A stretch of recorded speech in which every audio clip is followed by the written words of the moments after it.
asalaamaaleykum mbokk yi tey la dibéer benn pan ci jumaada saani muy weeru maamu koor ci atum junne ak ñeenti téeméer ak ñeent fukk ak ñeent ci gàddaay yonente bi sallallahu alayhi wa sallam dëppoo ñaar fukki fan ak juróom ci weeru décembre ci atum ñaari junne ak ñaar fukk ak ñaar benn pan bokkul ci lim yi fàtte lim bu rafet la kon tey ci dibéer ji rafet na dibéer ju nekk nag des ci tere tere ak wattandiku ku ca watu wala ku ca tàggoo ñaanuk bis bi yow yàlla na nga ma saxal ci ngëm yàlla na nga ma def ma nekk ku jub tey jubale allahumma sabitni waj'alni hadiyan mahdiya allahumma sabitni waj'alni hadiyan mahdiya xadiisu bés bi yonente bi sallallahu alayhi wa sallam nee na man maay ëpp ñu ma topp ëllëg bis penc ci mbooleem yonente yi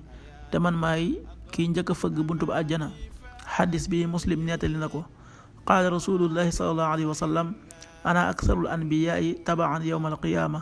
wa ana awalu man yaqra'u baabal janna rawaahu muslim. waxtu julli yi suba waxtu na tàbbi 6h10 di juróom benn waxtu yu tegal fukki simili tisbaar 13h33 di benn waxtu wu tegal fanweeri simili ak ñett takkusaan 16h33 di ñeenti waxtu yu tegal fanweeri simili ak ñett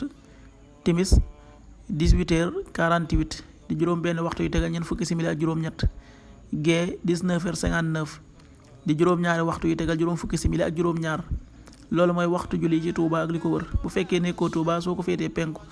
ñaar fukk ak juróom-ñaari kilomètre ju ne wàññil benn simili soo ko féetee soowu ñaar fukk ak juróom-ñaari kilomètre ju ne yokkal benn simili soo ko féetee gànnaar wala Saalum téeméeri kilomètre ju ne yokkal benn simili jant bi dina fenk 7h24 di juróom-ñaari waxtu yu tegal ñaar fukki simili ak ñeent di so 18h44 di juróom benn waxtu yu tegal ñeent fukki simili ak ñeent yàlla na nu yàlla nangul te nangul leen amin